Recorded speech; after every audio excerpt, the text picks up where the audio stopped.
To my younger self, what's your story? To my younger self. To my younger self. To my younger self. To my younger self. To my younger self. To my younger self. To my younger self. To my younger self. To my younger self. To my younger self. What's your story? To my younger self. What's your story?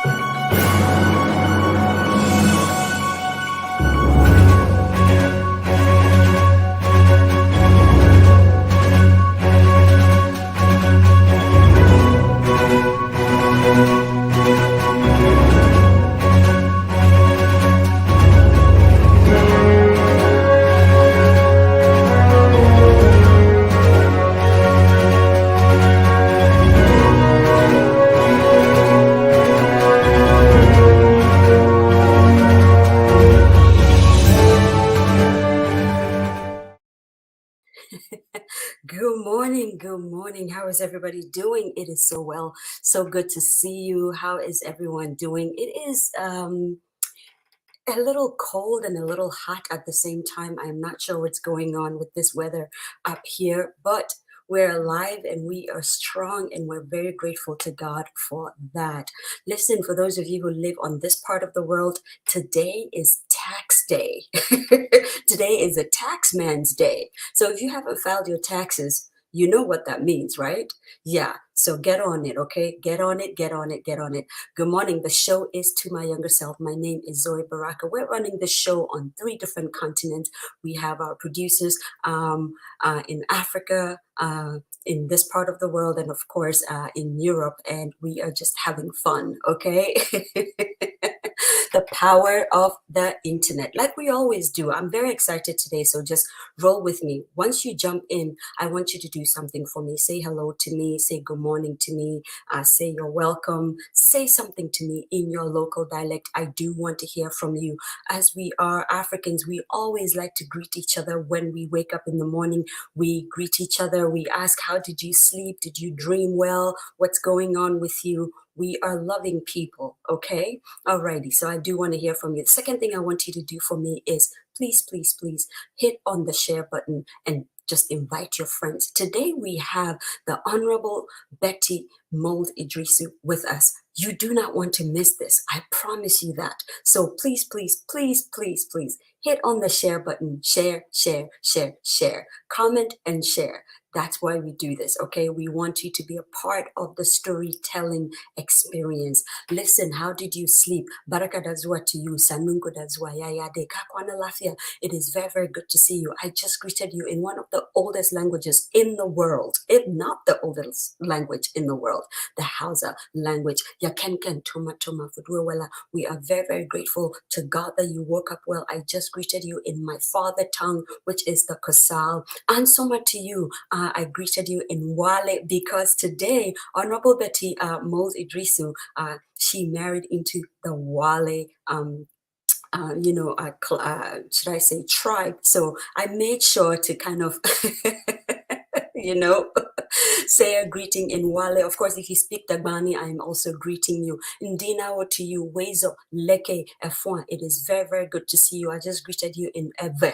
If you are, in the Volta region of Ghana or anywhere in the world, really, and you speak Ewe, I just greeted you. Etuseng, Akwaba, Untidenya, Mawachi. It is good to see you. We're very glad that you woke up this morning. I just greeted you in the Akan, language, in different dialects of the Akan language. So bonani to you. If you speak Zulu, South Africa, always stand up. You guys do so well for us during the week. Our numbers rise because of you guys. We're very grateful to you. Ibella to you, Ibiokibari to you. If you speak Moshi, I am greeting you. Te oyo tang. Do you speak Ga? Ojeko to you. You're welcome. Come on in. Don't be silent. Please greet me in your local dialect. Lalle to you, that is hello in Chadian Arabic. Itiomafe to you, how are you? It is good, way good to see you. Salam alaikum to you. If you speak, the proper Arabic. Ekaro to you and ekabo to all of our Yoruba speaking friends. It is good to see you. Nagadef, if you speak Wolof, Senegalese people, it is wonderful to see you. Thank you so much. Jambo to you. Habari gani, habari ya usibwe. Wonderful to see you. Karibu, karibu sana. I just greeted you in Swahili. Kotong to you, amuhelang to you. If you speak Sesotho, I'm so thankful that you're here. Koto liiiit to you if you speak Fafoli and you are, a Fulani. I am so grateful that you're here. Akei to you. We're paying homage to our storytelling friends in Haiti, Sherry. We know you guys, we know your story, and we cannot leave you behind because we are both, all of us combined, are Africans, no matter where we are in the world, right? Bom dia to you if you speak Portuguese. Bonjour to you. Buongiorno. Buenos dias, of course, in Maraba. Welcome, welcome, welcome. If you notice, I'm kind of rushing a little bit today because I want to get the greetings out of the way, not because we don't love you and to my younger self, but because the storyteller today is so incredibly phenomenal that I want us to get on it right away. Again, please tell your friends to jump on. For those of you who reserved seats when we posted and made the announcement that Honorable Betty Mould was going to be on the show, do not slack, okay? Please, please, your seats are ready, so jump on, jump on, jump on. I see a few people on here already. Sadi, it is good to see you. Ndina Milo to you. Oh, hi, Professor Audrey. What's up? It is good to see you. We haven't seen you in a while. Thank you for joining us. Again, we want you to share, share, share, share, share. Let me introduce you to our guest storyteller on To My Younger Self today. One, let me just say it right out here. Google is your friend in this instance, because if I was to introduce to you Honorable Betty Mould with all of her achievements and, on her bio and resume, we wouldn't get to storytelling. It would take us a day and a half. Okay, so we kind of took little bits and pieces and really tried our best to compress it into like 3 paragraphs. It does not do her justice. But here we go. Honorable Betty Mould-Iddrisu is a member of the National Democratic Congress. That is no secret, okay? Even though this platform is not a political platform, I think it is fitting that we put that here today. She was Minister for Education in Ghana from 2011 to 2012 under the late President John Atta Mills. She attended Achimota Secondary School and the University of Ghana, London School of Economics. This is us compressing, okay? She is the first woman to lead the Attorney General's office as the first female Attorney General in Ghana or of Ghana. Prior to politics, she had been the head of legal and constitutional affairs at the Commonwealth Secretariat in London. Can you tell I am excited? She has and continues to shape and legislate some very important legal work, especially in the area of copyright and intellectual property. For all of you who are writers, who are musicians, who are filmmakers and storytellers, she's our woman, okay? Everything we create, all the content we're creating, it is because of her we get to protect our creativity. Her scope of influence is truly phenomenal as she continually inspires generations after her. In fact, my sister went to law school because of people like her and, of course, Joyce Bawa Mokhtari. I personally believe there is not a single area of the legal system in Ghana that Honorable Betty Mould-Iddrisu has not held structure, firm, and maintain. To be honest, every once in a while, we have the singular privilege of having a storyteller pass by with such an incredible biography. Like I said already, the only thing we can tell you is Google is your friend. Just go on Google or ask Siri if you're driving. Siri, who is Betty Mould-Iddrisu? And you will be incredibly amazed. Ladies and gentlemen, like we always do in grand To My Younger Self fashion, please help me welcome the absolutely incredible, absolutely phenomenal, absolutely awe-inspiring. Listen, Zoe is starstruck today, okay? Bear with me. I'll be giggling and fangirling like I always do when I meet one of my idols, okay? So please, please help me welcome the phenomenal, venerable, absolutely ageless, Honorable Betty Mould-Iddrisu. My goodness, hello. Zoe, Oh God, I am screaming and kicking. I'm so excited to have you on today. you are more than Google. And I did just a quarter, maybe a third of what we needed to tell people about you. You're welcome to the show. Oh my goodness. Oh my God. You know, it's 10 minutes in and Zoe's job is done, Auntie Betty. Excuse me, guys, if you hear me referring to her as Auntie Betty, for me, Zoe, it is a sign of respect. And also, I want to give you guys the impression that I'm very close to her, you know, famous by proxy. Don't be infamous by proxy. I know. But Auntie Betty, you're very welcome to the show. And you know what? Over to you. We are ready. We are set to hear stories from you today. Thank you so much. It's a rare privilege and a pleasure. I don't usually come on such programs because I've been trying to write my memoirs. Oh, And and this is even doing it without the political part, you know, going up to 2008-9.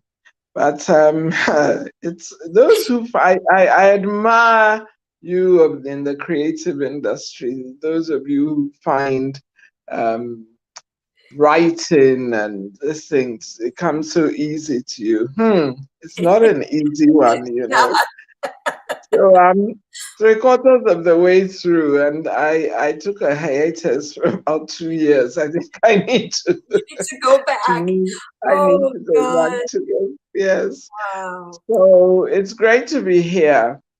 I've been thinking about what you've asked me to do over the last day or two. And, you know, I always say that I'm a pre-independence baby. I'm a Gold Coaster since I was 70 just a couple of weeks ago. Oh God. And you don't look it one bit. Thank you so much. Oh, wow. But you know, Dr. Kwame Nkrumah was my father's personal friend. Oh. And my father even helped influence him, my late father, because they were in America together in the 1940s. Wow. So my late father, William Jacob Kwesi Mould, had businesses. He had an office on Wall Street in America in 1942. You mean like pre-Wall Street? This is like Black Wall Street. I know, before the Second World War. You know? And I think Kwame Nkrumah was at Howard University. And that's how they met up. And there was, you know, my father was a big financier, so he helped him. And even my father was one of those who first went to the Manchester conference, is it? My nephew, Ivor Greenstreet, knows this history far better than I do. What I remember is growing up in Kwame Nkrumah's Ghana, because that's what it became. And my earliest memories are of Jamestown, British Accra, and independence. You know, those are my earliest memories. And some say we came from a privileged family, but we were always very conscious of being from Jamestown for me. And then my mother was from a little village in the Kwabre district of the Ashanti region, Cocoa farms. I inherited several cocoa farms. Oh my God. And my politics is based there. Why is my politics based there? Not only because of my mother's heritage, but that's where I love. And That's where the need was the most for the Yes. National Democratic Congress, the Nkrumah's brand of politics. You know, we're not very popular. We try not to be. Oh God. So and the Ashantis appreciate strong women. They Mm. appreciate women because it's the matrilineal society there. Yes. Mm. And even though I could have made my political career and other careers in Jamestown, because that's where I grew up. That's my love.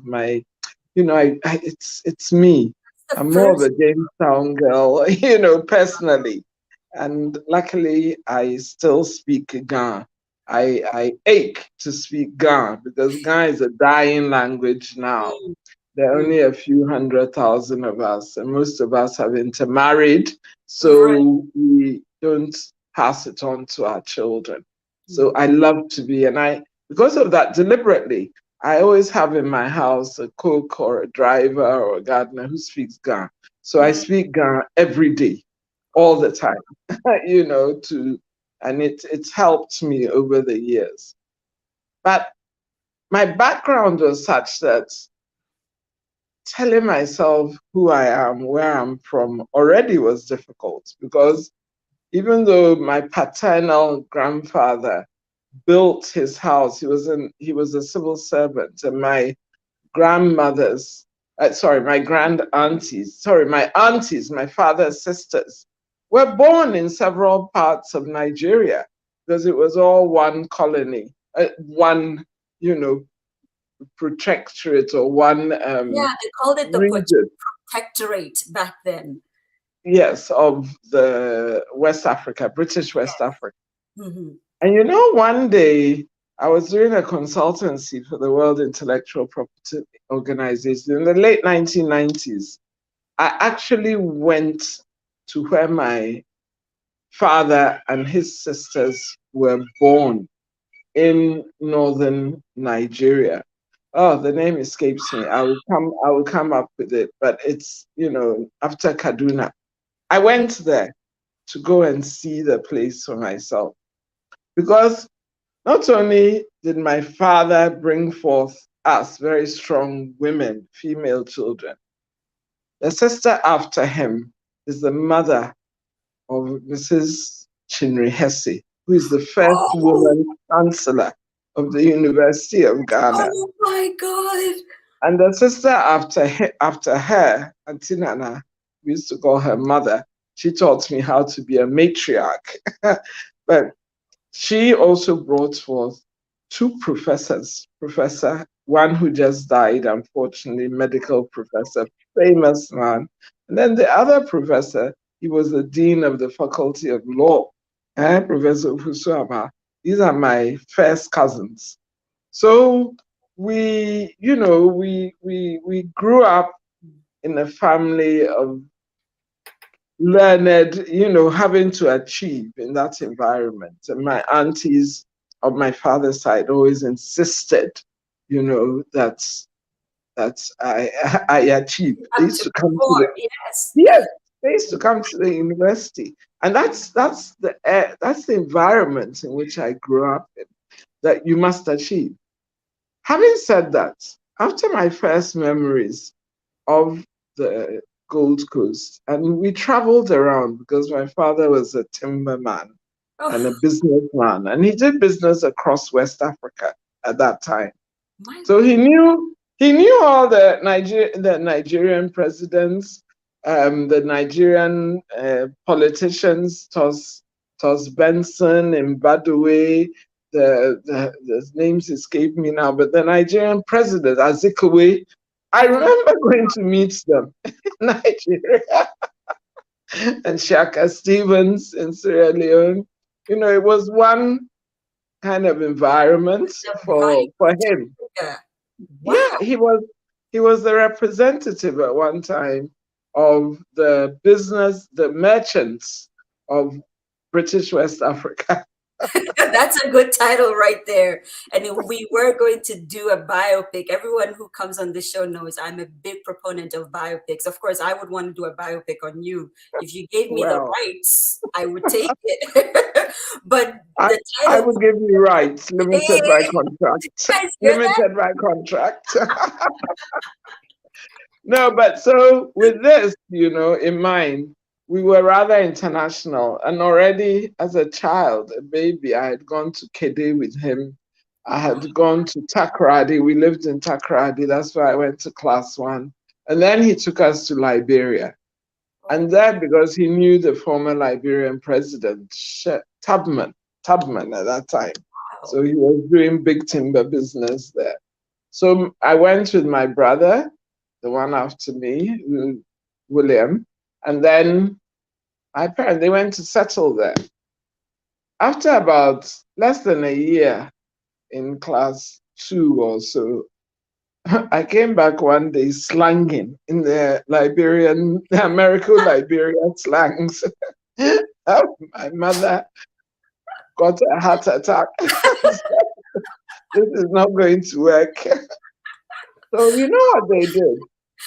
My mother's best friend at that time was a hostess, an air hostess on the newly opened Ghana Airways.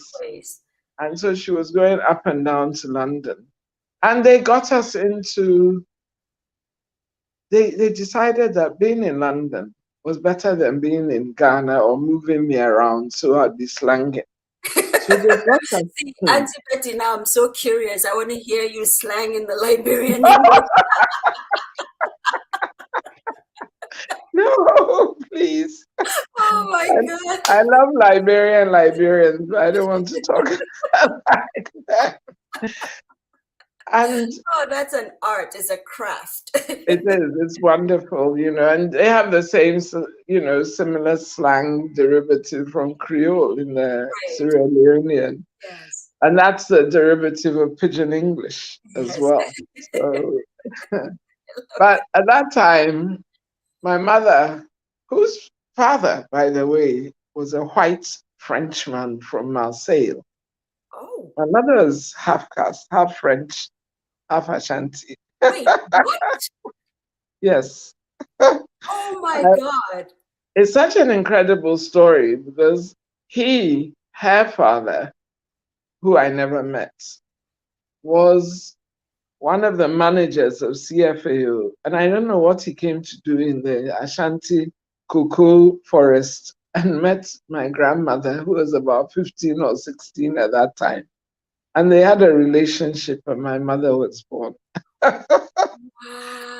Having said that, he looked after my mother completely till she was 21. Oh, Even when he left Ghana, he left her properties, he left her bank accounts, he sent her to the convent schools, hence our Roman Catholicism, which has remained with me all my life. My mother was a very devout Roman Catholic. She used to tell me stories about the nuns putting you on your knees to kneel in the gravel in the hot sun. Yes, I did it. Catholic boarding No school. more. Oh my God.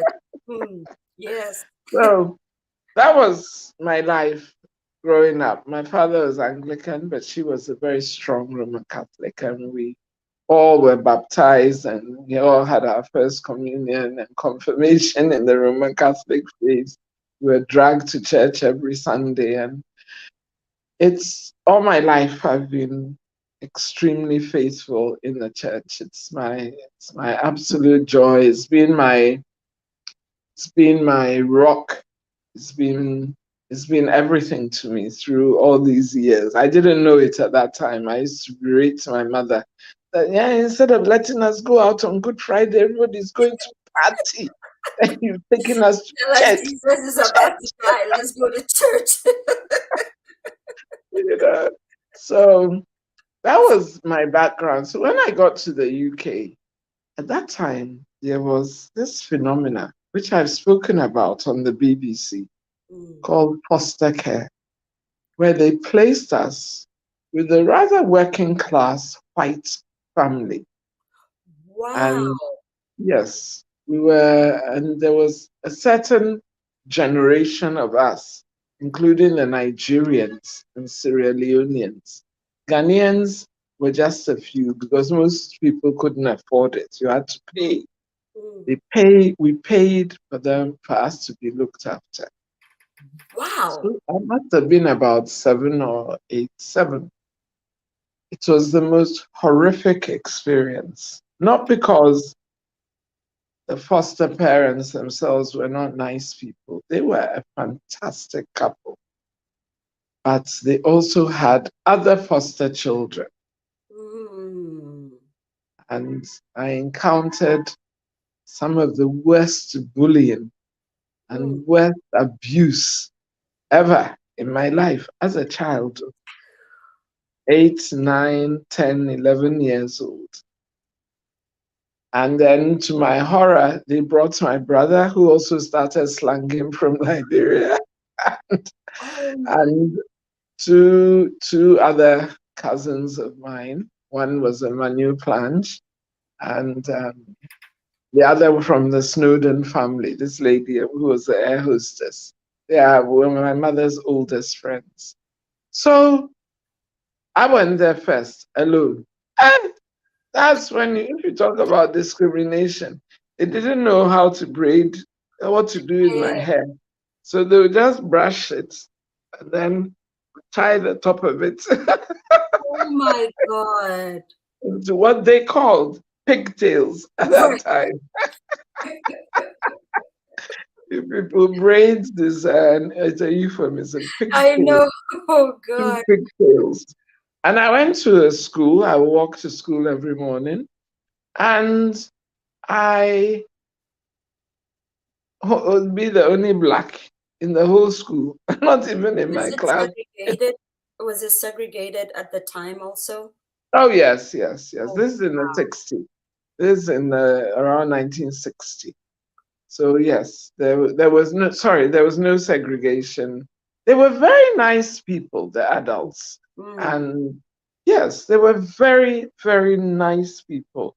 They just thought we were different and treated us differently, but nicely. You didn't feel the segregation. You didn't feel that you were being treated different, even though you were completely different from everybody else. Yes. But the bullying, I can't begin to describe to you the kind of bullying, naked cruelty that an 8-year-old girl had to suffer at the hands of an abusive, obviously very troubled, now I come to think of it, Jamaican. She was from Jamaica at that time. Much so she bigger. Looked like much you. Bigger. Pardon? She Yes. looked like you. Yes, she was. I told you, the white people there were very nice people. The son of the house was a very nice guy. And the parents, the foster parents themselves, were very nice people. They didn't know what was going on. And this, I believe, has contributed to my being as strong as a rock, even though at that time I didn't think so. It was my brother and these my cousins, younger than me, who came to me and who came to also be part of the adoptive process. At that time, for us Africans, was that you were better off being brought up in that white culture. You'd get better schooling. You'd be just like the whites, because that was the culture we had at that time.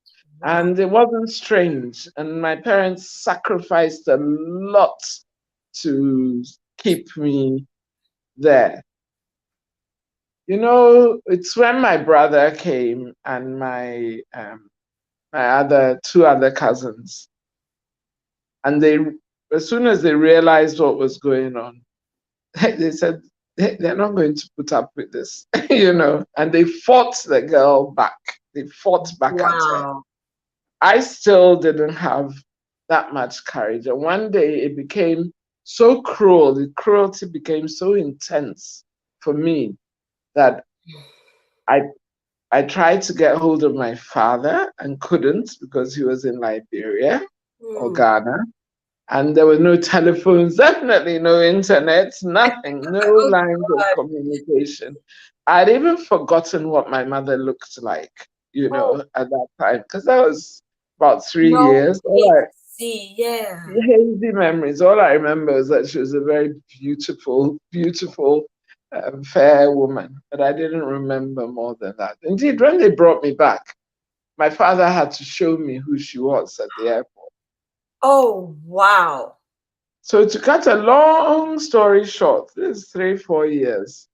Sometime around 1965, 1964, I picked up my bag and ran away. I left. I sat on a bus with no money in winter. Sat on a bus because I couldn't bear what was happening. After years, I sat on a bus. And I remember this very clearly, and I wonder how I had the bravery I didn't know. And when they asked me where I was going, I said I was going to London to look for my auntie. And my auntie Janet, who, in fact, she just died last year. I was going to London to look for my auntie, and she would take me away because where we were was Red Hill. Red Hill was less than an hour from London. So I sat on the bus and the bus took me somewhere. And then I got off and I sat there because I didn't have money for another bus. So I sat there and the buses came and went. I remember it. I remember the memories of the red coach buses, the one-story one, not the double-decker. And I sat there and then eventually the police came. Because it was rather strange. A little black girl sitting in a bus stop with nothing. Pigtails. Pigtails. Oh my God. What had happened is that some older man across the road. No, I lie. What happened is that an older man across the road, the British, they look out of their lace curtains to see what's going on. So I did. He saw it and then he called me. And trustingly, I went with him. Wow. Upstairs to his council flat. He was very, very nice to me. I'm just so divinely lucky. And he gave me a cup of tea and biscuits and called the police without me knowing. And so the police came and took me away. It was a haze then, what happened. But by the time I got to wherever I was going, my father had come because they had reported to my father. So my father had flown down immediately. My father had come, my auntie had come, and my brother and cousins were able to tell our foster mother what had gone on. That the bullying and the abuse that had gone on. And I know that, and I remember the girl's name. She was called Joy. And I remember my brother told me that they took her away. My foster parents wouldn't allow her to live there anymore. So with that trauma, and it's trauma I don't talk about often. I remember when I was at the Commonwealth, the BBC called me and said that my name I think I had done an interview somewhere. And when they did some Googling, Google is our friend. My name had popped up with this whole experience. And they actually, located me and asked me if I'll be prepared to talk about it. They did a whole series on those from Nigeria. Some of them even left their children there for adoption. Oh my God, they never went back. They never went back for their children. And the series went into great detail. They followed up the children who were living different lives in the UK. but who remembered their past and wanted to reconnect with their parents. They followed up the adoptive parents and so on. I didn't want those details, but I spoke about it. And I was one of the few who openly spoke about that experience. So it's something that's, if you ask me about my childhood, apart from Jamestown and Winneba and the Ashanti region, this really is my first traumatic, the first traumatic experience. But what did it do for me?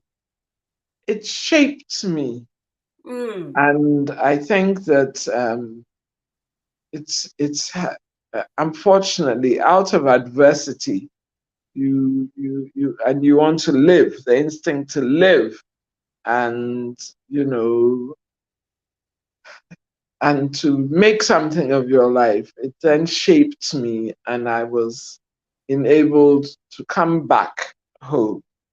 I don't want to talk too much about the schooling that I came back into, because I did go to privileged schools. I did have a secondary education, and I had a wonderful time thereafter. I went to various schools for some of these reasons of the trauma and illnesses and other things. I went to Ghana International School, and that shaped me also to accept people and to give me diversity. I was one of only 2 Ghanaians in my class, and I had the most wonderful experience there. And I also went to Achimota School, and I spent 2 years there. There is the story of Form 2. When I went to Achimota School, we had started the 4-year system. So I went straight into Form 2.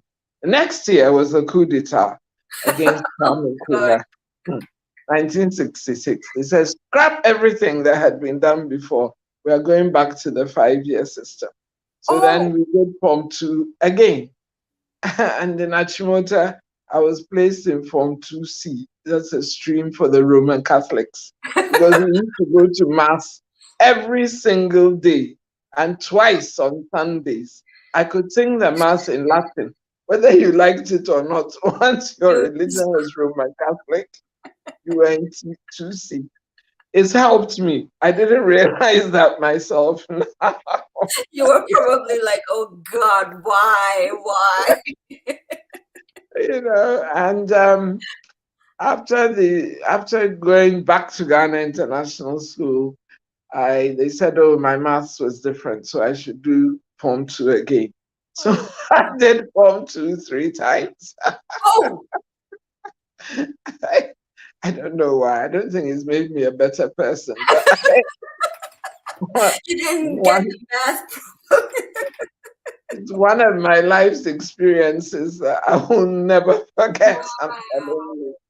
And this, to me, when I became Minister of Education, look at that. It's a memory that stayed with me. This going to Form 2 3 times. Because number one, you might think that, oh, I'm doing it, it will happen to me because maybe I didn't like maths, which I didn't like maths. But,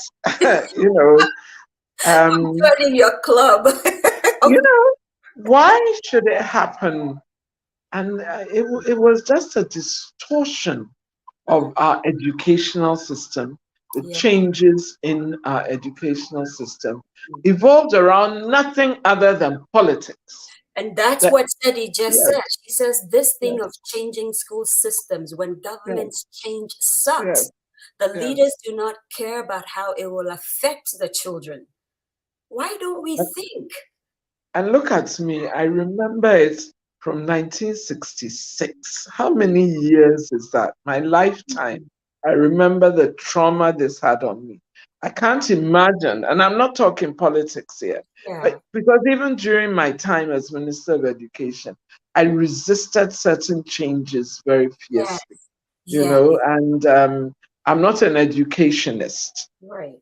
So I wasn't the expert in that, but because of the experience I had had as a child, I couldn't understand why anybody would want to change an educational system Especially when it's working already. yes, at their own will, just Mm. because they want to do something different from what the previous government did. I mean, if it ain't broke, Breaking it. I don't, and they don't know the trauma it causes to their children. No. They don't think about that. They don't think about that. No, they Look don't. at today, I'm sorry to say, with this shift system and Mm. children having to stay home, go to school at certain times, and Yes. it's very, very traumatic, Yes. and I think No, that Auntie Betty, just to even cut in, just yesterday, I went to Infantiman Girls. Yay! yeah, my niece went there. Just yesterday on our school platform, someone had posted how, at this time of year, they should have been in school already. But I guess because of the shift system, some of them are now getting a chance to go to school or something. And a whole STC bus literally just flipped over. Oh, yes, I And read. these kids there was no, I It's was sad. so broke. Yes, just watching them coming out of a flipped over big bus with their, provisions and boxes and everything just all over the place. They in their school uniforms and with no help whatsoever. And this could have been avoided if only they And were in school already. but the good thing about, I mean, the only positive thing about that, there were no deaths Yes, involved. there were Just no deaths, trauma, but the just trauma. trauma would, just like it stuck with you in 1966, Yes, this is yes. something years from now, another one of those girls would say, this happened to me, Would be telling her story to Zoe's daughter. Hey, Inshallah. prophesied. So, there's much more to education than just changing of curriculum, changing of syllabus. Now they're changing textbooks at will, rewriting histories. But it's happening not only in Ghana and Russia too, it's happening. It's It's here it's also, it's honestly. It's happening here. The history books are being changed. yes, change, yes. But it was such a privilege to be the Minister of Education. Mm. It was a wonderful experience for me, and I wanted to make an impact, and I think I did Mm. in a little way. I didn't Not a have enough little way. time. Yes, but mm, I didn't have enough time there to do some of the things I wanted to do born out of my own personal experiences. mm. But that's a story for another day, because I want to jump a little Mm. into my second or third story, Okay. which talks about why I'm a lawyer. Oh, I think if Ralia is here, this is her story because she's here just for that. Lawyers Maybe in not, the room. Ralia. As I said, I came from this family of very determined people who were determined that at that time I should be the first woman Chief Justice. What is that? I hadn't even Wow. gone to university yet. And I even had a checkered university history because I was sent to the UK again to do A levels, but my parents were very conscious this time of what I went through. So they put me in a very structured environment, and I was doing A levels in the UK system. And I developed something else that caused me a problem in my life. I developed epileptic fits. Wait, what? Yes, when I was 19 and in the UK. I remember going into a room. That time they had the first scan test. The whole room was full of the machinery. The machinery was a whole room. It's not like now where you have a little something. No, whole room was full of wires and cords and nurses and doctors and full of machines. It was the most terrifying experience. But I did the scan and they said a little tip of my brain, there was a scar on my brain which showed a little tip had opened. And um, that had started the epileptic fits. And I said at the age of 19, he said yes. In 19, 20 epileptic fits. So they discovered in the end, the doctors, that they were very, very precise there. They discovered in the end, and through my phone calls to my mother, that I was delivered by forceps delivery. And it might have, that there might have been some pressure on the brain. So just be careful, all of you. They're young. I don't think they do those things now. But this was, so it set me back. My mother, in my education, she insisted I come back to Ghana. I'm the only daughter, and I was the firstborn, 3 boys after me. She said she will not be in Ghana. Her only daughter is in the UK. For what it is law, I can come and do it here. So I was shipped back to Ghana after a year in the UK A-levels. So that was a lovely year in the UK. It was a year, and I saw a picture later on last year. Somebody sent me a painting of myself amongst, whether it's Black women pioneers or Black female activists. And alongside was Angela Davis. Oh my God! You know Angela Davis? Yes! I went on demonstration in the UK at that time in support of free Angela Davis. Oh my God! You don't know what a huge pleasure, satisfaction it was for my life that, yes, and I told my brother William that it meant that, it meant that my life at that time, even then, I knew I was on the right path in fighting for women's activism.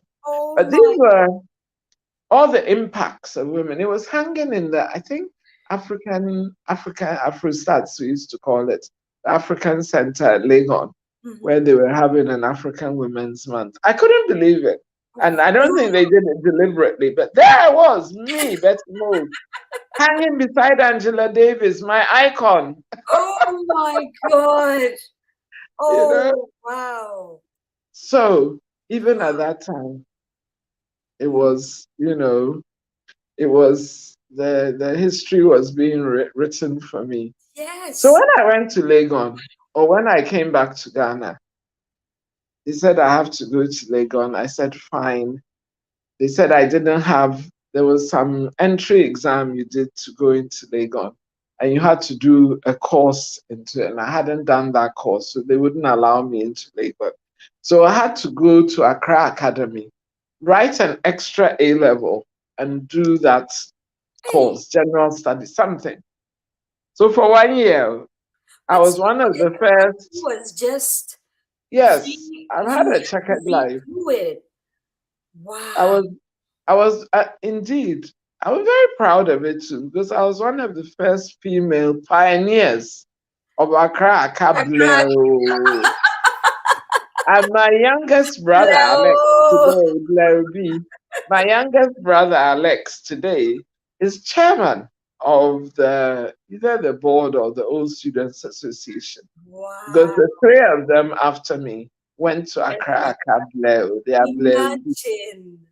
But it was strange at that time for a woman. They had just opened it for 6th formers, and we could only do day.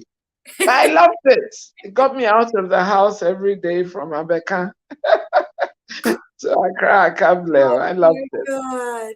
So that's and I'm on a platform with the 1970 to 72 year group for Accra Academy. Wow.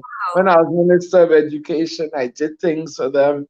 I went there. The girls, there was a girls group, okay, ladies, older women's group of Oh, people who were, and we did something for the school. It was great. I went to address them. It was wow. fabulous. All part of growing up. You never know what impact it will have on your later life. So I knew what I wanted to be in my life. I didn't listen to anybody. I knew I was going to be an archaeologist Oh, or anthropologist. Yes. Why are you sounding surprised? because you are a lawyer and Hello. justice. Hello. So on my University of Ghana forms, they put the course. I said archaeology because that's my interest. I loved ancient and old things, ancient civilizations, old. I loved it with a passion when I was young. So I put archaeology. So then in 1973, in June or July, they said, oh, the acceptances had come for Legon. And at that time, they posted it up on the notice board. So I went on the main notice board, stood there, looked around. My name wasn't on. How? When I had these fantastic passes, you can't tell me my name wasn't on. So then somebody I knew from Achimota, one of my 1965 year group, came and tapped me. And she said, Betty, go to the law faculty. I said, for what? She said, your name is at the law faculty. I said, how? Do you know what happened? My mother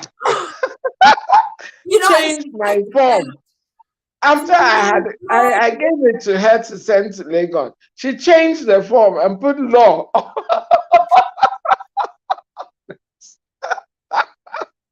Oh my God. Yes, my fate was predetermined from my birth. At that time, there was no way a daughter was going to do archaeology or anthropology. You either do law, medicine, or be an architect. Business, something, not archaeology.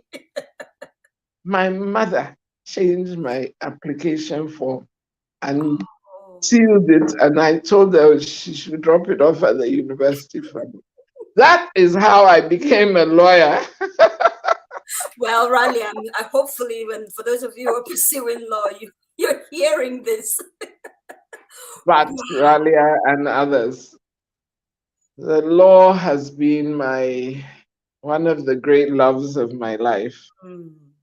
It was all due to the time when I was a student at the Faculty of Law. That was the golden age of law. I tell Raymond Atuguba, Professor Raymond Atuguba, who's the dean there now, and I tell Kofi Abochi, who's the dean of UPSA, that was when a law faculty was a law faculty. We had Professor Kwesi Botry coming in, the late. Yes. He influenced my life in an amazing way. Amazing way, and put me on the path of intellectual property. And already I was on the path of Nkrumahism and radicalism, as you know, both in gender and then with my father's background, my father wasn't a politician, but all these politicians used to come to our house because he was a huge businessman at that time. Not a very rich businessman, as most people think. I think he was very influential, which is better than riches. I take influence any day. So Kwesi Botry, Professor Akilakpa Sawyer. Oh my God. Chatu Chikata came the year after. The late Professor Mills. You just name it. Professor Albert Fiajo, Professor Dateba, and anybody who you would have heard of in the 80s, 70s, and 80s, and who became a giant in the law In was Ghana and Africa yes, was there. yes, we Wow. were in, and it was the most incredible experience. And then I doffed my hat off for Legon because it enabled me also at that time, the choice of subjects that I did. I could also go and do a little of the love of my life. Ancient and medieval, they had a course, Wow. an optional course, ancient and medieval political history.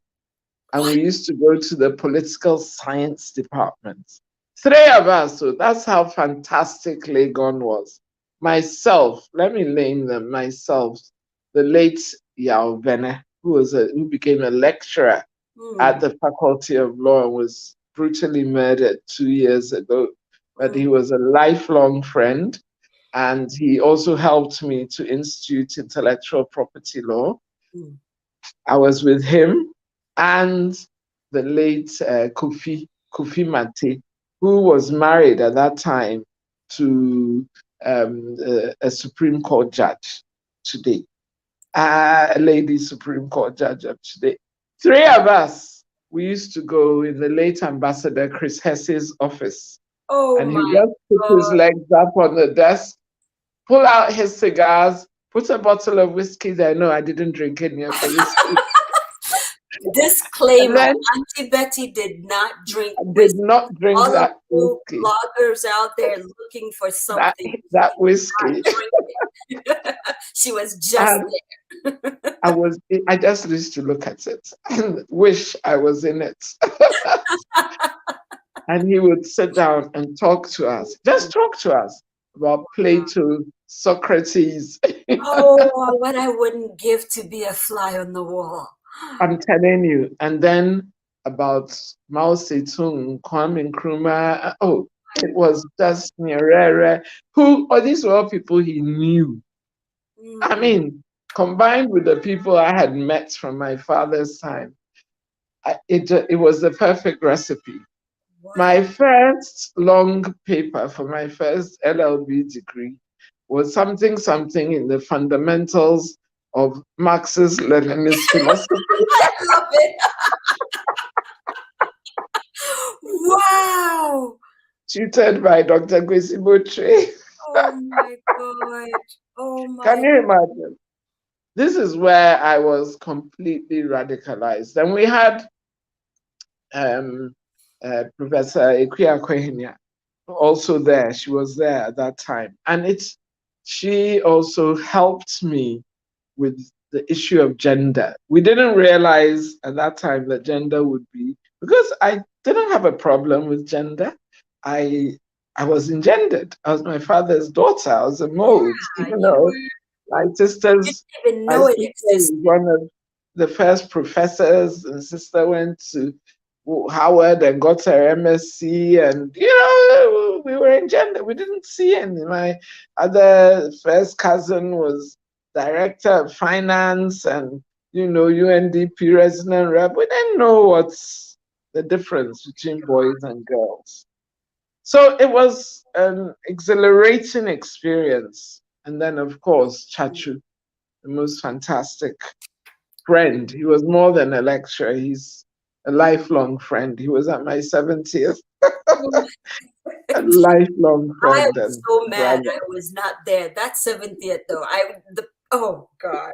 But we'll do it again. We're going to be there for the 75th and the 8th. We're going to be there for all of it. Amen. Amen.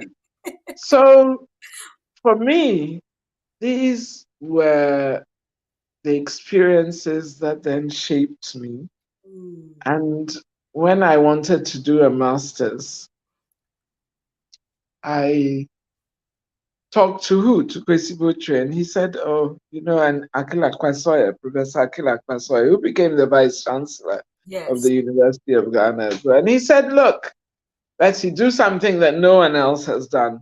do something that's completely new in Ghana and what we need right now to help a certain section of Ghanaian people.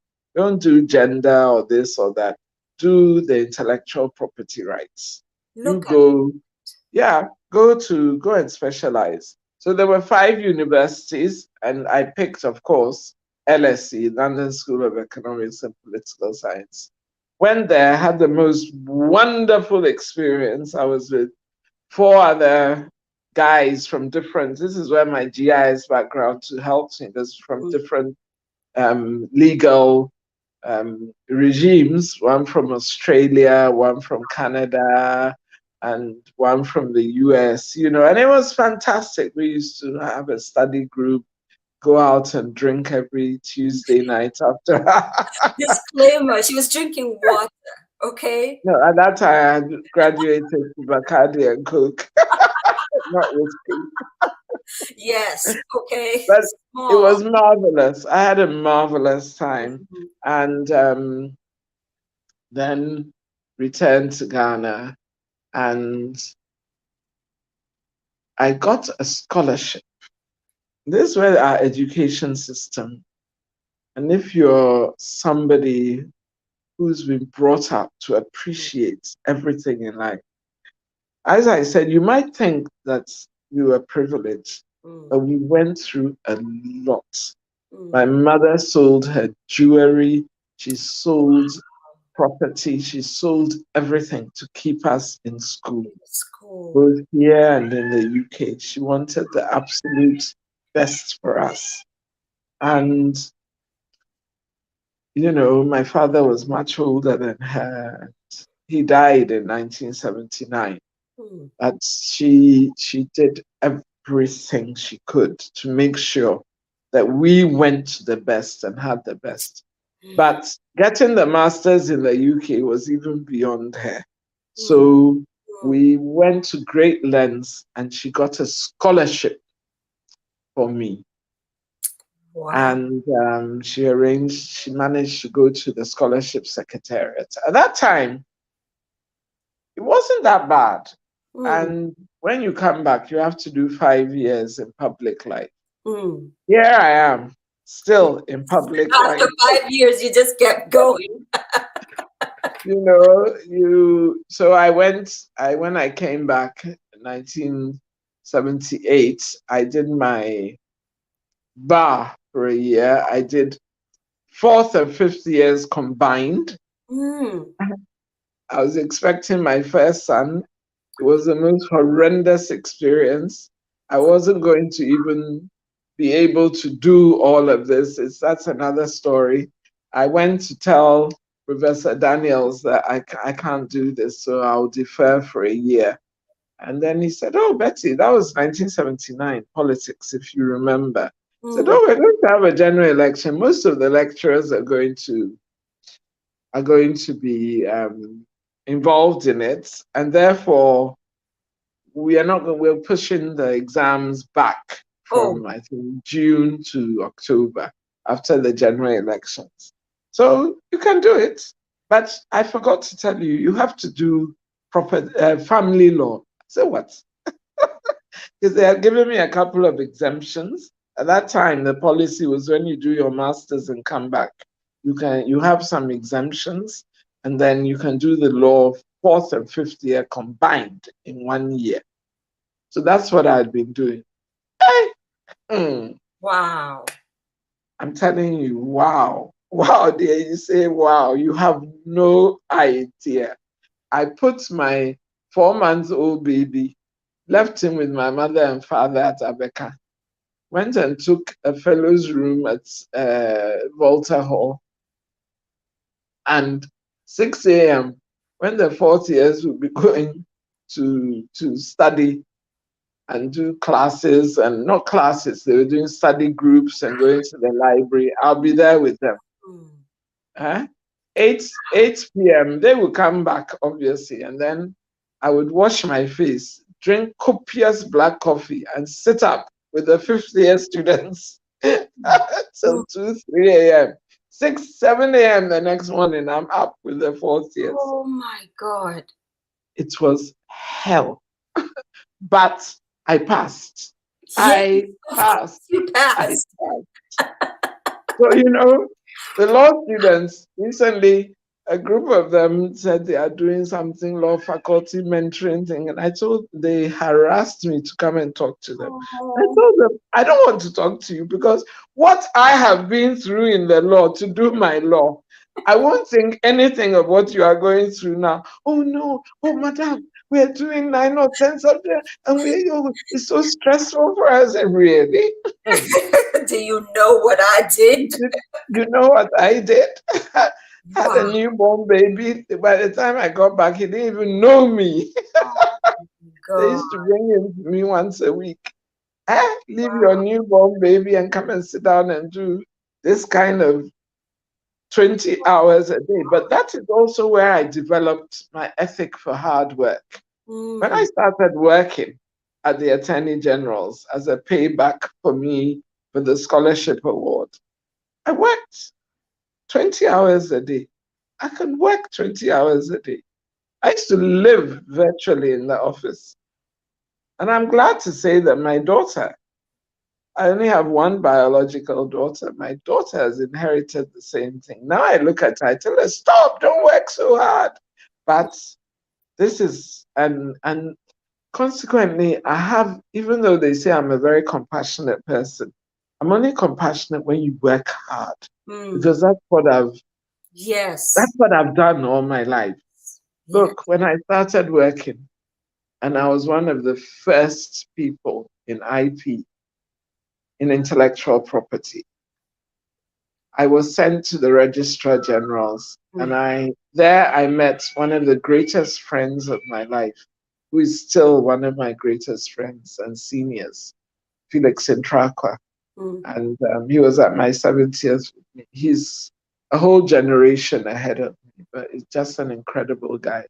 And we went to court together. We did intellectual property together. We did trademarks. We did a little patenting and so on together. That was what the real work was, in trademarks then.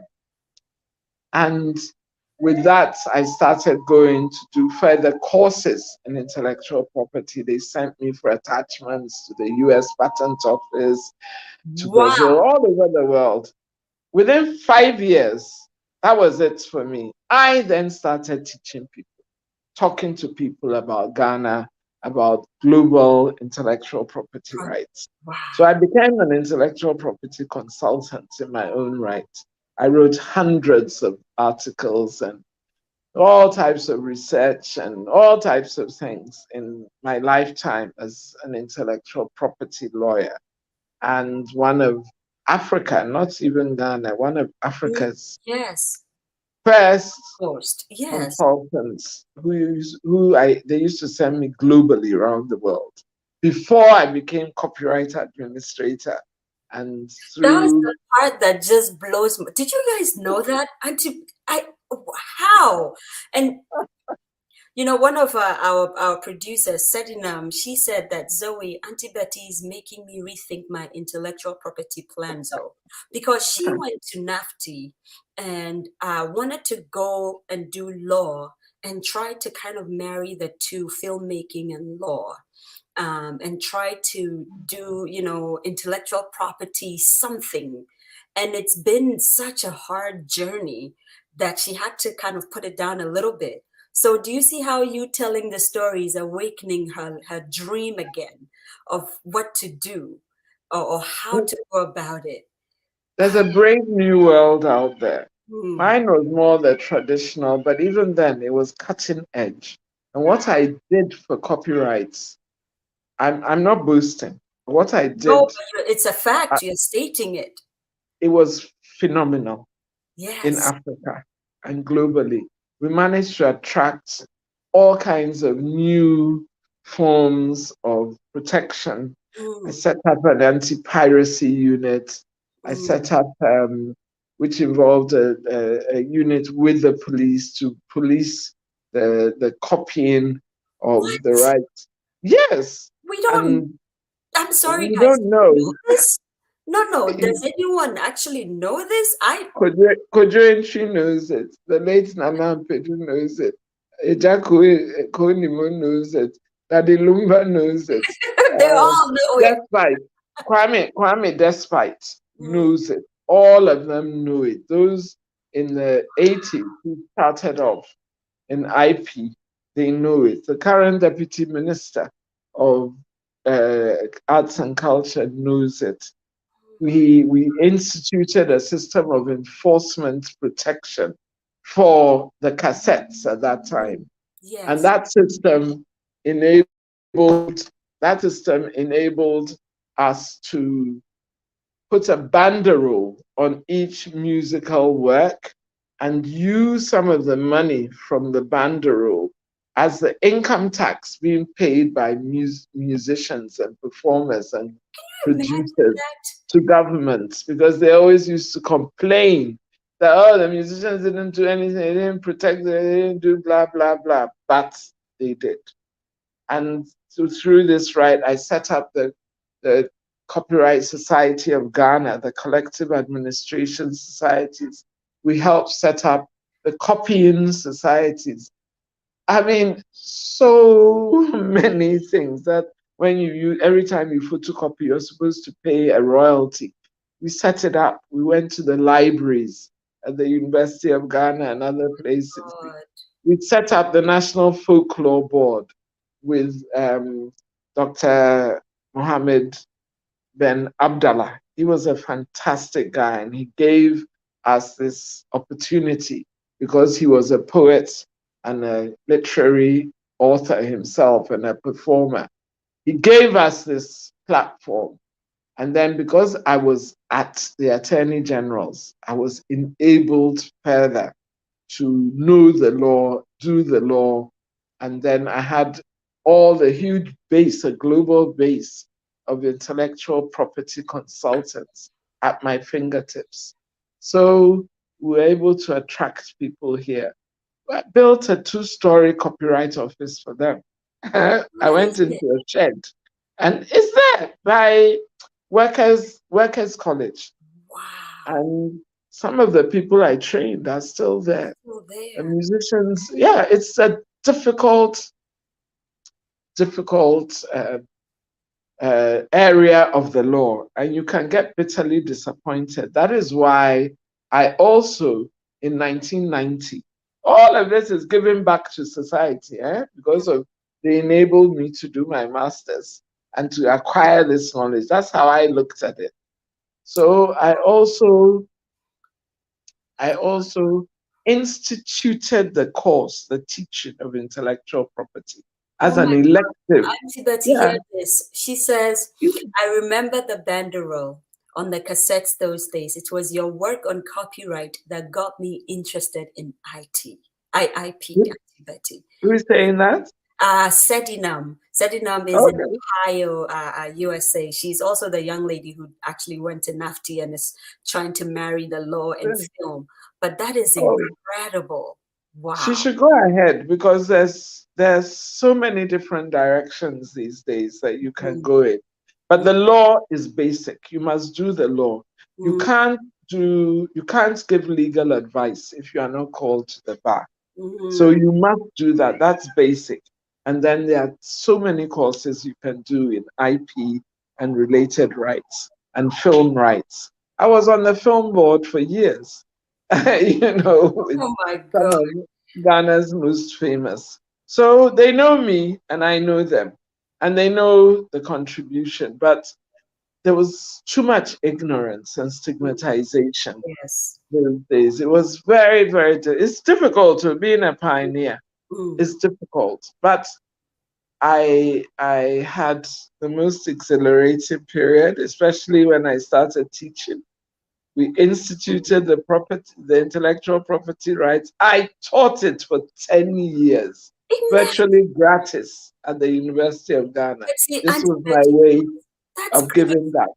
Because those of us who went to film schools and did art and culture, I don't know for those who were at in the University of Ghana, but for us at NAFTA and GIJ, we never learned anything about copyright. And please, guys, for those of you who are in the arts, please correct me if I'm wrong, but in my classes, we didn't do intellectual property, which is it's a big disservice to us as artists, because they didn't teach us even a tiny little bit of it in school. But it's basic to your work. That's what your whole work is on. I just wrote a foreword for a book. I think I told you, a foreword for a book on. I don't have the guts to sit down and write. It's almost too much for me. But just wrote a foreword for a book on intellectual property rights in Ghana, written by 5 Ghanaian, some professors, some researchers, and some practitioners of intellectual property law. But you know, it was difficult.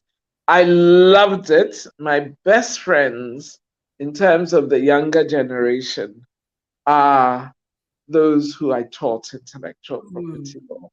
And if I'm talking to my younger self, I wanted to stay in academia. But you know what? There's almost as much politics in academia as in there is in politics itself. Which brings me to the question. We have a question from our executive producer, which is a rare of this. I tell you, you have to be a big gun for an executive producer to even be on the show. But it looks like he's taking time out to be on the show today. Sir, we appreciate you. Thank you. But he says here, dear Auntie Betty, it's been a great pleasure and insightful listening to you. He says he has 2 questions. 1, what's your advice to younger ones who admire and aspire to be like you? That's the first question. And 2, what will you say to your younger self? I know you're just about to say something to your younger self, so I figured let me ask the question and then you will take it from there. Well, to my younger self, there's so many things that I would say. I would say, sometimes I tell myself now that, oh, I think in my next life, I want to be a rich Muslim man. Probably from like Zaria, Nigeria, or like Kaduna area in Nigeria. You know, but I think life has been one of hard knocks, but also one of incredible enrichments in terms of human personalities. I almost say that I wish I had known more people when I was young. Wow. I wish I had developed even more friendships and sisterhood when I was young. Yeah. I wish I had known that being a girl, being a woman would be so difficult, you know, later on in my life.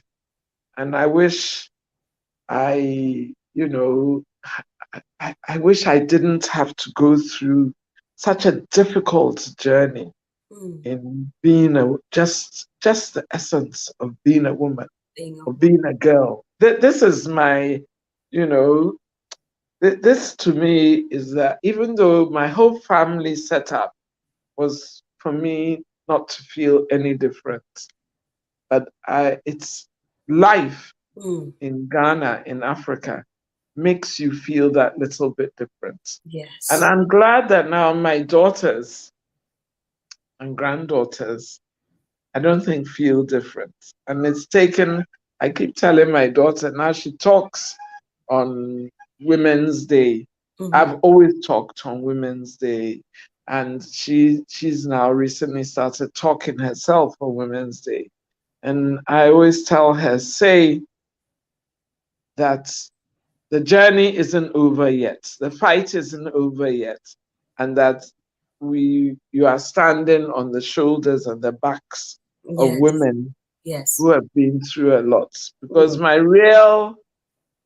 even though my real passion in life is academia, my real fight in life is gender. You know, and I don't think we have enough time to talk about that. But gender and the law, this is what I did with the law. Even though I did a lot with intellectual property law, I did even more, I think, with With gender. Wow. Yes, and I use the law, and that's why I say that I look at the law as a tool for enabling so many things. It's not going to court. I've never been interested in In going to advocacy court. at That the is bar. No. incredible. Wow. But using the law to empower women Mm. and the numerous biases and the numerous obstacles that we've had to come up with, you know, have been almost too difficult to bear. To bear. We have, when I was Attorney General, I laid in Parliament in 2011 the amended version of the intellectual property, the interstate succession law, which would have given women interstate succession law. succession law. That means people who die without making a will, what happens to their properties. And it was the 1985 almost revolutionary, first law that was passed, not only in Ghana, but almost all of Africa. There's no law governing that. Wow. Because families used to do everything. You don't remember those times, when the family threw the widow out of the children out of the house. Yeah.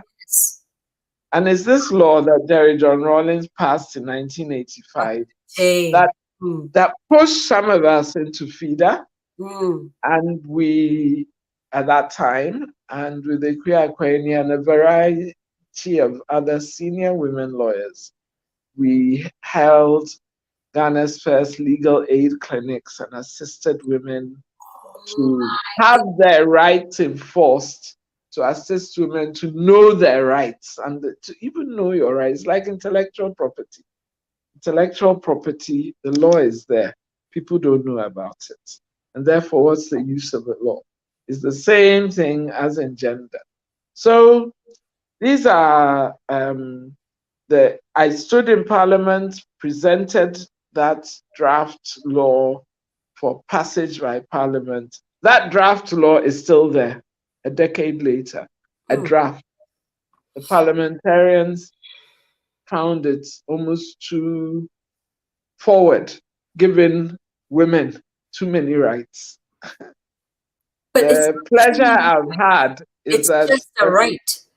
It couldn't be I'm telling you, it was. And they said it's at odds with our culture. But I didn't even write the law. The law was, it was how do you say, advocated by a variety of women, gender activists. We fought for so many things. We were in the forefront of the fight. Wow. And Nala Miyoko says PNDC Law 111. She says, remember it so well. It's still with us. And that's the law I tried. PNDC Law 111 is 1985. And yet, we cannot have it amended. The Speaker promised us, when we went to see him, that he would try and do it during his term in Parliament. So let's see what is happening. Other essential pieces of legislation, which I won't go into here. Wow. But as for me, what would I say to the young girls? I would say you just have to keep on fighting for what you believe in. Keep your eye on the ball. Keep your eye on the ball. And sisterhood is everything. That phrase that the men came up with, that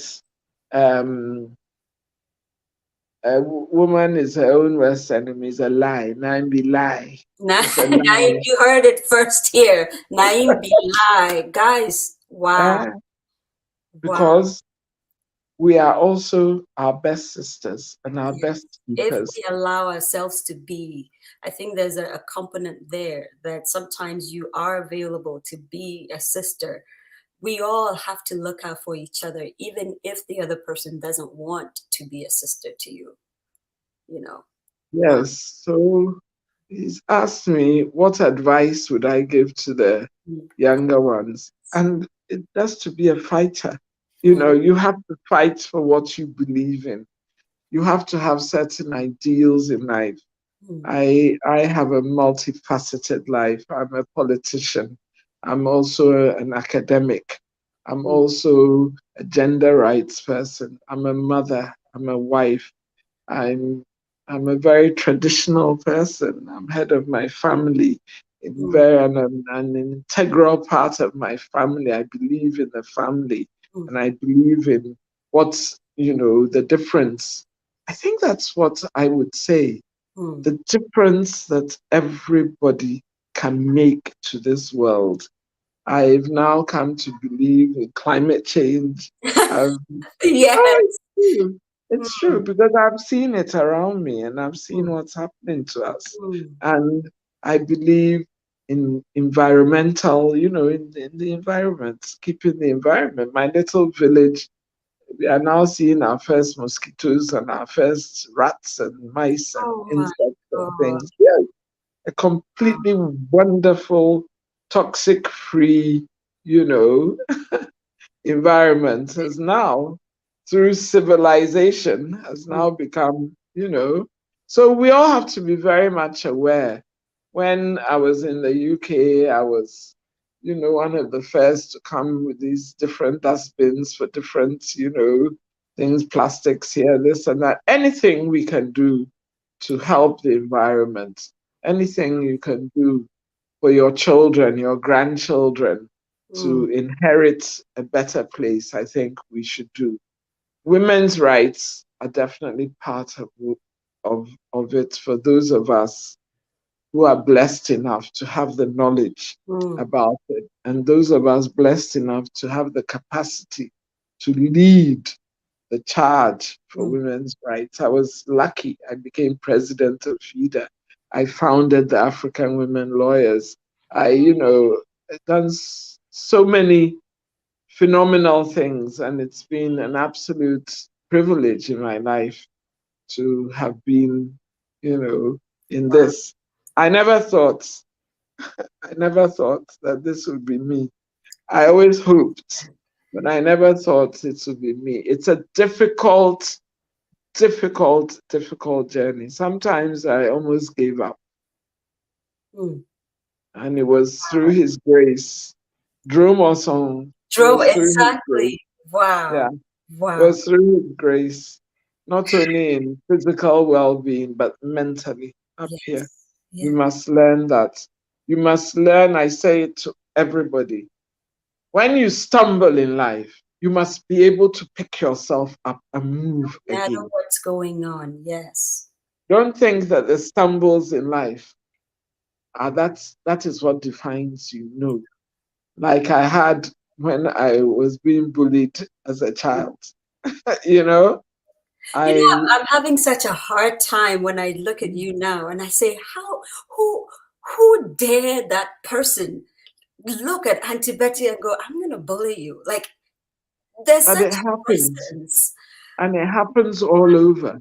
You Yes, know that. It happens yes, all over all of globally. The yes, bullying, it mm, happens all over, not only by older children, but when they think children are different. You yes, know, yes, somebody who has an injury or mm, has a different mind, autism, and all types of oh, things. yes, So I have great compassion mm, for children who are disadvantaged. And it's incumbent on mothers mm, and teachers nowadays to look out for the signs mm, of bullying because mm, children are too scared to talk about it. I out, know abroad, it's in the US, the UK, America, it's different. But here mm. in Ghana, they don't talk about it. It's almost acceptable, It's almost you know. acceptable with the hazing in schools, especially secondary schools. When you go, your school mothers make you do things. I mean, I found it shocking, though. Even though when I went to Achiwata, the things they were doing, I was just looking at them. Hey, like, you what know, are you talking about? fan me so I can go to sleep, you know, go and fetch my bucket of water and all kinds of things we had to go through in these boarding schools, and we just found them regular as Normal. part Yeah. of the education. It's a right. You have to go through it. All that it does for you is to toughen you up. But I wouldn't want anyone to be toughened up in Yes. that way. So we have a very interesting question, and I know Jane EJOD, who is a gifted author, she's just being funny and just being naughty, but she's asking you, when are you going to pursue the archaeology? I had to get it out of my system. At least I learned about Plato and Socrates. Exactly. Yes. and it's always been a passion in my life. I watch TV, I watch National Geographic, all things old. It's just me. I'm interested in it. Wow. Wow. And I know our line producer, Elsie, if she I know she's on the train right now and just coming in and out, but if she was here, she would say, Auntie Betty, we will dub you one of the master storytellers of To My Younger Self. And when we have the live storytelling sessions we're about to start having, next year in Ghana, you will definitely be one of the master storytellers we invite back to kind of just, because I could listen to you forever. And I've already booked my seat with Auntie Betty. I said, when I'm in Ghana, I just want to just call her and say, Auntie Betty, are you home? And then I will come. I'll bring my own food, cry. I wouldn't even bother her to cook. I'll bring my own food, my own water, and probably my own chair. In my house, you don't have to bother about those things. And just sit and hear her talk. Because the legacy of storytelling, we don't know. See, I know at least 2 or 3 dreams that are personally connected to me have been reawakened today, just because Auntie Betty said yes to us and just kind of talked to us. She wasn't trying to be a politician. She's not trying to be anything else, but hey, this is my journey. This is what I did. There are no airs about it. And if all Africans just learned how to tell our stories without trying to gain something out of it, we would be so good. Let me interrupt you. It's African women. African women, we need to tell our stories. The average African woman suffers too much. She suffers just because she's a woman. Yes. She suffers from her childbirth. She's discriminated against in terms of even being named. Yes. You need to bring less, 1 sheep for a girl child and 2 sheep for a boy child. One, that type of thing. Yes. So you're discriminated against all the time. You have to pay dowry for you. You decide whether you go to school or not go to school. You should stay home and cook for the children. Look, Ministry of Education, it's opened my eyes to a lot of things. The difference education can make to your life, the difference that having a pair of school sandals and having a school uniform can make to a disadvantaged girl in a disadvantaged community in Ghana, in the Ghana even of today. You have no idea. That is why, when we started the program of getting free sanitary pads and we were so heavily battered politically, I was very firm. Do you know what it's like for a girl to be in her menstruation in the village?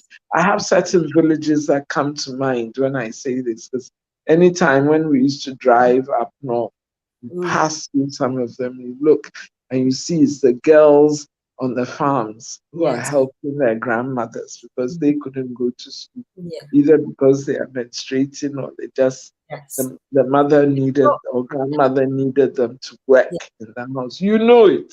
I know it, and I'm even a victim of it a little bit, even though I had a mother who was a little educated in some ways, but just simply the sanitary pad situation, I had to go through, even because she was going through that. Yes. She was using the cloth, and that was all she knew. And so that was all she could teach you. Yeah. So can you imagine? Then this is someone who went to school to be a nurse. You know, it's such a horrific story to think about. So imagine when somebody else is, especially in the northern parts of Ghana, who didn't have a little bit of education at all, what they must be going through, not only with sanitary pads, but just almost everything. Just almost. I know, because I married into the north, and my husband is very, very close and influential in the north, as I am.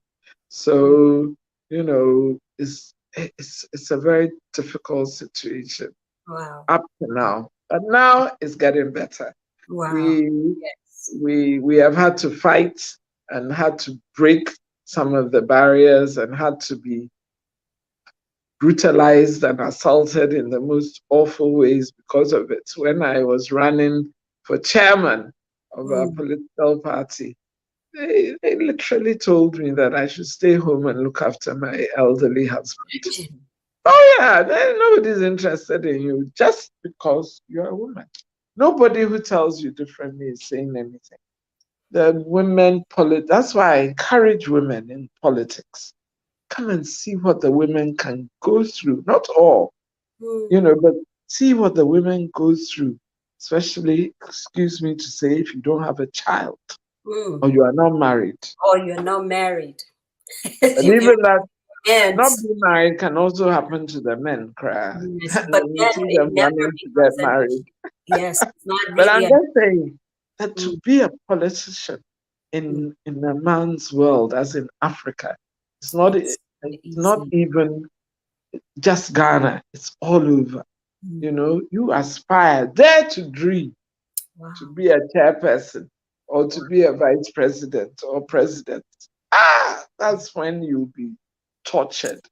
Look at how I suffered in my life, and yet I've risen above it.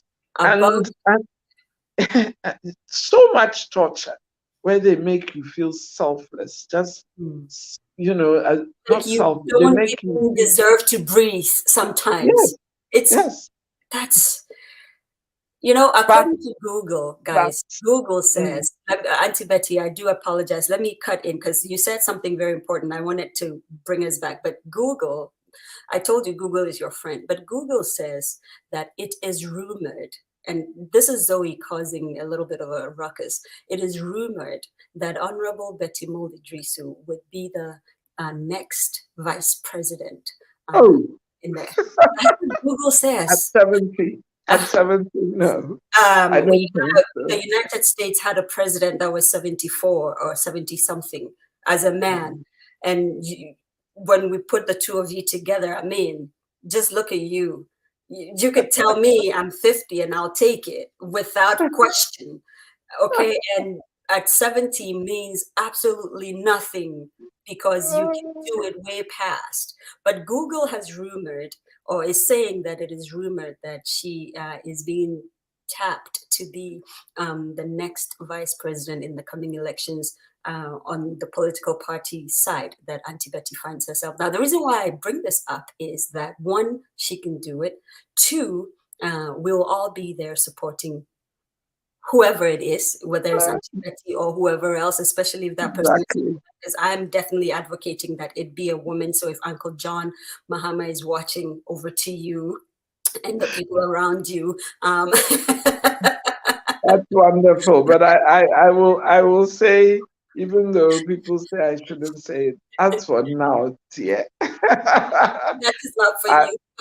And this has been one of my problems, if I can say it, over the years. When this rumor starts, then the knives come out for you and destroy you and chop you down. That's why I say we dare to dream. And now the young ones, they shouldn't fear. They should dare to dream, and they should climb up and hold onto their dreams, honestly.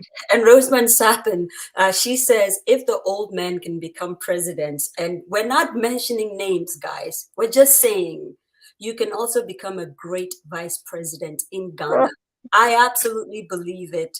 Um, I'm just being naughty, just a tiny little bit. No, I have no political affiliation. I promise. It's just, I really think that with all the experience Auntie Betty has, and her love for women, not only in Africa, in Ghana, but in Africa in general, and also my one true love, filmmaking and intellectual property. For me, she's a shoe in. Just Zoe, though, not that my opinion counts, but this is just a Zoe thing, you know. I've advocated that for many times. I'm always telling Honorable JBM, Joyce Bauer Mokhtari, that listen, if she put her name on a ballot as the first woman president in Ghana, I will give up everything in the United States and come home to Ghana, live in a hut, and just be like, can I just be part of that team? Do something. And so I'm just putting my bit out there, Auntie Betty, what a singular honor and privilege. Oh my God. I am so enamored by you, so starstruck. Like on Sunday, I took a picture, I sent it to a couple of my friends. I was just like, look what I just did. Like, I just literally had the coolest conversation with this incredible woman of Ghana and of Africa. It is, and can I just say, her humility is palpable, because this is a woman who can easily give you a little bit of airs and you would say it's okay because she's earned the right to do that. But the way she's opened the door up, at least for me, just to be able to text her and say, Auntie Betty, good morning. I cannot tell you just how accessible she's been. Such humility, guys. If we can do anything for ourselves, let us heed to what Auntie Betty has said to us this morning. Sisterhood is very important. Let us keep fighting for each other and keep our eye on the ball, especially as women. It is so very important. Time is far spent, and producer, you have to forgive me today. I'm not going to read our cue cards. We've always been telling you what to do. Patronize Africans all around the world and in the diaspora. If you're going to put your money anywhere, if you're going to buy a shirt, a dress, a shoe, you're going to buy food, try to give it to an African as much as you can, wherever you find yourself in the world. It is very important. Can you imagine Auntie Betty's father when he was a businessman in this part of the world, if he wasn't being patronized by Africans? We never know what that could have meant. So, Auntie Betty, I'm trying to unhook. I just really can't, because these people are enjoying you so much. And they... Well, I've enjoyed it. I didn't think I would, but I enjoy it. My training as a lawyer enables us to talk. Talking is our profession. And I love to talk. So today has just been two talking people just talking and having a wonderful, incredible conversation. I look forward personally to meeting you, Auntie Betty, in real life. Sure. And just sitting under your tutelage and absorbing everything you have to teach. Our producer is back in and she says, thank you, Auntie Betty. It's been a pleasure listening to you again after so many years, from the law faculty to AWLA. Aula, African women lawyers. Yes, confined to inspire. God bless you. And Elsie, in your absence, I actually just did what you would normally do. I extended an invite to Auntie Betty to tell her she is invited back to our master storyteller, what they call that, conclave, if that's a word I can use. Auntie Betty, what a wonderful time we've had with you. Thank you. What a wonderful time. You've been so kind. But let me say that it was Joyce Bauer Mokhtari who convinced me to do this. With my daughter and small sister, so whatever she tells me, I know it's in my interest. A darling girl. Yes, I kept saying, wow, Auntie Betty said yes. But I know it is because of JBM and Joyce, Honorable Joyce Bauer Mokhtari. I know you're busy today and I know you'll watch it later, but let me take time out to say I truly appreciate, there's some people who go on certain programs and say, let's empower each other. They use their words, but they never actually do it. Joyce Bao Mokhtari is one of the few I know who actively actually says, hey, sometimes out of the blue, you're not even thinking about anything. And then she just, because she is trying to figure out how can we put this person here to help that person, to help that person. Incredible network quotient she has. I celebrate you, JBM. I'm so grateful for you and for everything you do, not just for me, but to my younger self. And I know there's so many other young women out there that you're doing this for. So this is not an anomaly. It's actually part of you. And I am so thankful for that. And, you know, Auntie Betty literally just confirmed what I've always felt about you. Immense love and admiration. And my goodness, guys, can we unhook? Stop commenting so we can unhook.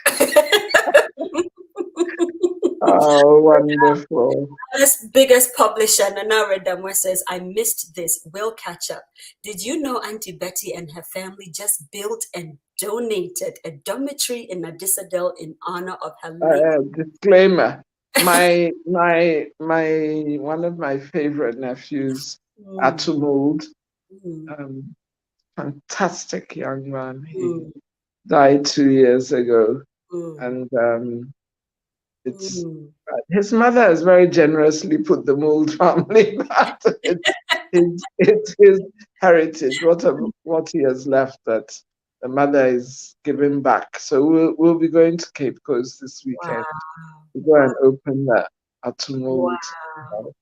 Wow. It's going to be an incredibly moving, one of the most generous souls I have ever had the privilege of my family. So keep us in your prayers. Yes, my condolences to you and the Mould family. And of course, we'll be praying for you. And if there's anything we can do, just, you know, talking about it and sending positive vibes and all. I thought Joyce had put something on, so she was sorry.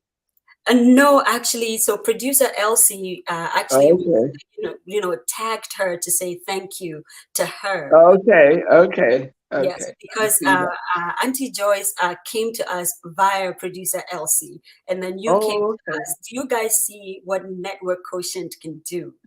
And this is all virtual, guys, believe it or not. Let me tell you, when I'm in Ghana, I think I'm going to be one of the most incredibly happiest people on earth because I will be in the presence of greatness, African great women all the time. This is my dream, guys. So pray for me. Okay, we're trying to unhook, guys. This has been to my younger self, the weirdest closing ever. Because we always do it so well. Only Auntie Betty can get us to do this. It's been an honor and a pleasure. God bless you all. It has I hope the message goes far. Oh, I know it will. I know it will. I know it will. The thing about to my younger self is on the day off, we normally would have maybe 1,000 views. By day 3, people would still be watching and it just jumps up 20,000, so and so thousand, and it's always mind-boggling. And it's all because of you guys, the audience, and the fact that you're sharing and you're participating and you're helping us tell these incredible stories. And one day, who knows, we might actually have a film unit where we're just doing biopics of these incredible storytellers. From Auntie Betty and myself, it's of course a virtual studio. I do have to say thank you to one person who is a pillar, is being a pillar to my younger self in recent times. Ibrahim Mahama, not the politician. I find that I have to qualify it. Auntie Betty tells me I have to qualify it. But Ibrahim Mahama, the artist, bro, thank you. You are just like Joyce Bao Mokhtari. Your words are a shoe in. Your words are something sure. You don't just talk, you actually act. I know you're traveling right now and you probably would watch this much, much later, but I would tell the entire world what a great person you are, what a great person you have been and continue to be to my younger self. And we just absolutely adore and love you. God bless you. And with that being said, guys, enjoy the rest of your Tuesday. Remember, keep your eye on the ball. Auntie Betty tells you, no matter what's going on in life, keep your eye on the ball. My name is Zoe Baraka. What an absolute I'm trying to close. I'm trying, I promise. All right, guys, let's go. Let's go. It's been To My Younger Self. Auntie Betty says goodbye. I say goodbye. We love you. Bye.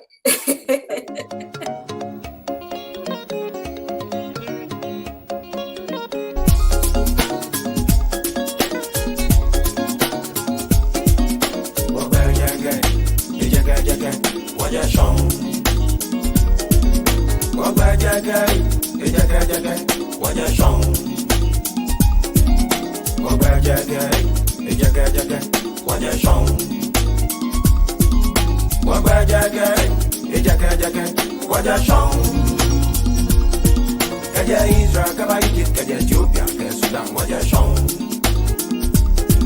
Kaja Ikushima, you know, wani me kona me waja shong. So Timbuktu, Ghana, Mali, Sumanguru, you know, waja shong. Waja gay, waja shong.